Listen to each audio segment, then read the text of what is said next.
Un año después de su creación en 1973, el Instituto del Fondo Nacional de la Vivienda para los Trabajadores construyó la primera unidad habitacional en Iztacalco, en la Ciudad de México. El Infonavit nació con el objetivo de construir viviendas para atender la demanda en el país. En 2 décadas, tan solo en la capital, construyó más de 70,000 hogares.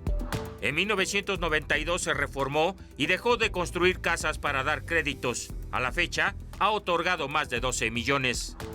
A finales de 2024, la presidenta Claudia Sheinbaum envió al Senado una reforma al Infonavit. ¿Qué busca esta reforma? ¿El Infonavit del futuro? ¿Cómo sería? Que se puedan construir viviendas de interés social y que no solamente el Infonavit sea un fondo de ahorro que distribuye recursos a desarrolladores inmobiliarios, sino que sea un fondo de ahorro que permita pues que los trabajadores puedan tener vivienda, que al final ese es el objetivo central del Infonavit. El especialista en desarrollo urbano de la UNAM, Salvador Gómez Rocha, señala que el déficit de vivienda en el país es alto. Puede ir de 4 a 8 millones de viviendas, porque el rezago no solo está en las viviendas que hacen falta para los nuevos hogares, sino también el rezago está en la calidad de las viviendas. El Infonavit tiene sus datos. Actualmente existen 7.3 millones de derechohabientes con ingresos de menos de 2 salarios mínimos que ya tienen derecho a un crédito para adquirir una vivienda de interés social, solo que estas no existen en el mercado.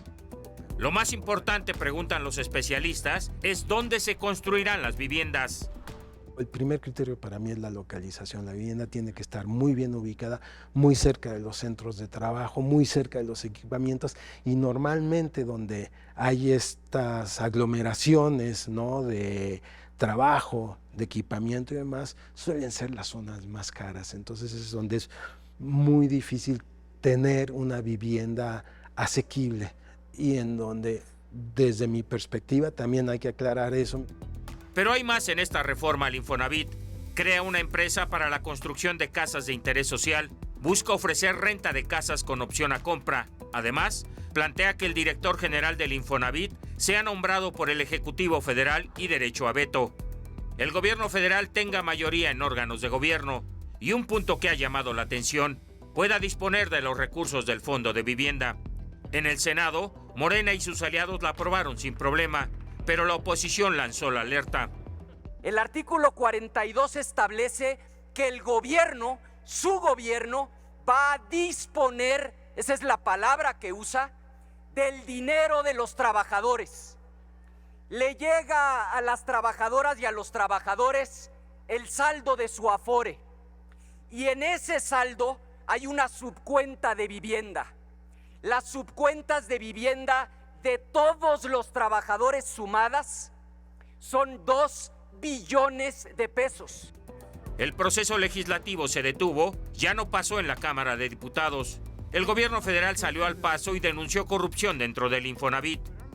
Se han identificado 22 proyectos autorizados entre 2017 y 2018 que no han sido concluidos y que presentan adeudos vencidos con el Infonavit en el orden de 575 millones de pesos. Adicionalmente a esto, existen 18 desarrolladores con adeudos por 768 millones de pesos. La presidenta Claudia Sheinbaum aclaró que la idea de la reforma es acabar con la corrupción. Aseguró que el dinero de la subcuenta de vivienda de los trabajadores no corre riesgo. Lo que estamos planteando con la reforma es un cambio en la estructura del Infonavit.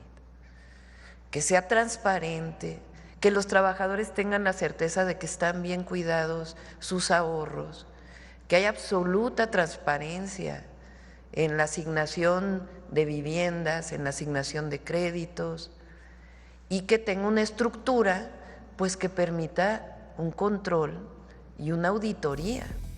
Aún así, hay dudas. Siempre teniendo como objetivo el resguardo de esos fondos en esta reforma a la ley del Infonavit, esos 2.4 billones de pesos que son recursos de los trabajadores, que tienen nombre y apellido, que son aportados por el gran esfuerzo de las micro, pequeñas y medianas y grandes empresas. Coparmex considera que estos recursos deben permanecer bajo la supervisión de la Comisión Nacional Bancaria y de Valores, además de la Secretaría de Hacienda. Es una institución financiera que no es una institución pública, pero al ser una institución financiera tiene que estar avalada y supervisada por la Comisión Nacional Bancaria y de Valores y la Secretaría de Hacienda para dar sobre todo esta calificación de los fondos de los trabajadores, cómo se van a invertir y dónde se van a invertir. La CTM y el Congreso del Trabajo exigen que la subcuenta de vivienda se utilice para los trabajadores formales. Lo ponemos en negritas. El empresario lo aporta y en el momento que el dinero ya está en el Infonavit, entonces ya es dinero de los trabajadores. Nosotros lo que pretendemos es que no se vaya a hacer mal uso de los recursos que tiene el Infonavit, que son de los trabajadores. El instituto para nosotros es de los trabajadores y para los trabajadores. Con 1, Gustavo Castillo.